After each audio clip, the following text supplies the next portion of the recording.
श्री शिवाय नमस्तुभ्यम दर्शकों। होलिका दहन की तैयारी होलाष्टक से शुरू हो जाती है। होलाष्टक होली के 8 दिन पहले से शुरू हो जाता है। इस दिन से ही लोग होलिका दहन की रात का इंतजार करते हैं। इस रात का शास्त्र में बड़ा ही महत्व बताया गया है। ऐसी मान्यता है कि दीपावली, महाशिवरात्रि की तरह होलिका दहन की रात्रि भी बहुत ही शुभ मानी जाती है। देवी शक्तियों की जागृत रात्रि कहलाती है।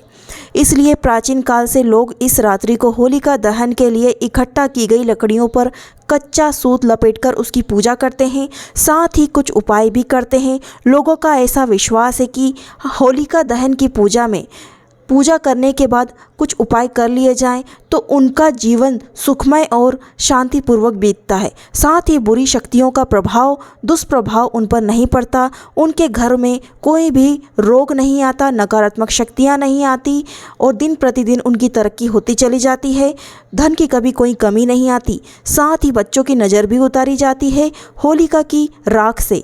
होलिका की अग्नि जब उसमें मिठाइयाँ एवं 7 प्रकार के अनाज, गेहूं की बाली भी डाली जाती है और ऐसी परंपरा शुरुआत से चली आ रही है। लेकिन बहुत ही कम लोग जानते हैं कि आखिर इसके पीछे क्या राज है, क्या वजह है। दरअसल फाल्गुन मास की शुरुआत के नए साल धान की ऐसी पैदावार घर घर में खुशियाँ लेकर आती है। नए साल में जो भी अनाज पैदा होते हैं, उत्पन्न होते हैं, वो सुख समृद्धि की कामना के लिए होलिका दहन में डाले जाते हैं। गेहूं की बालियां भी डाली जाती हैं और उन्हें सेककर प्रसाद के रूप में खाया भी जाता है।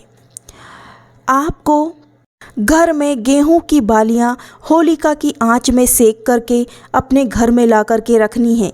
इससे आपके घर में सुख समृद्धि बनी रहेगी। उन बालियों के दानों को हमेशा किसी अच्छे बर्तन में भर करके अपने घर के मंदिर में स्थापित करके रखना चाहिए। जब भी कोई बीमार पड़े या फिर घर में ऐसी कोई दुर्घटना हो जाए या किसी भी कार्य के लिए जा रहे हैं तो उसमें से एक दाना निकाल कर आप खा करके जाइए। आपके घर की हर एक बाधा दूर हो जाएगी। जिस भी कार्य के लिए आप जाते हैं उसमें आपको सफलता अवश्य मिलेगी। मान्यता है कि पहली फसल का पहला गेहूं ईश्वर और पूर्वजों को भेंट करना चाहिए।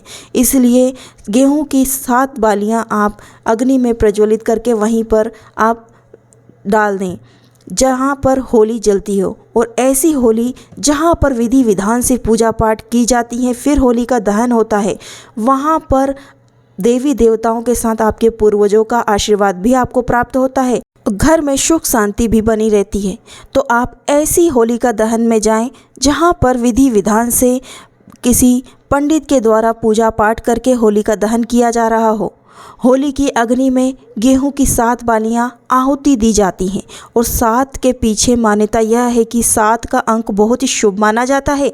इसलिए ही सप्ताह में 7 दिन होते हैं, 7 फेरे होते हैं, 7 हर चीज़ 7 की जाती हैं। यहाँ तक कि हम जो हवन करते हैं कम से कम 7 आहुतियाँ दे लेते हैं, उसी में हमें पूर्ण फल की प्राप्ति भी हो जाती है।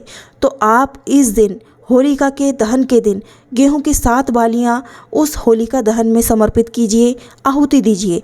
और भी कई ऐसे उपाय होलिका से रिलेटेड हमने अपने चैनल पर डाल रखे हैं, उन्हें अवश्य देख लीजिएगा। ये तो एक ही सामग्री की बात की है, अलग अलग सामग्री का अलग अलग विधान है, उनके अलग अलग वीडियो हमने बना करके रखे हैं, उन्हें अवश्य देखिएगा। हमारे चैनल पर नए हैं तो सब्सक्राइब करके ज़रूर जाइएगा ताकि हम जब भी कोई उपाय बताएंगे आप तक सबसे पहले पहुंचेगा। इस वीडियो को अधिक से अधिक फैला दीजिए। व्हाट्सएप, फेसबुक, कहाँ कहाँ फैलाना है वहाँ सब जगह फैला दीजिए ताकि और भी लोग होली आने से पहले तैयारियाँ ज़रूर कर लें और छोटे छोटे उपाय से अपने घर में सुख शांति और समृद्धि का वास कर सकें। मिलते हैं अगले वीडियो में। श्री शिवाय नमस्तुभ्यम।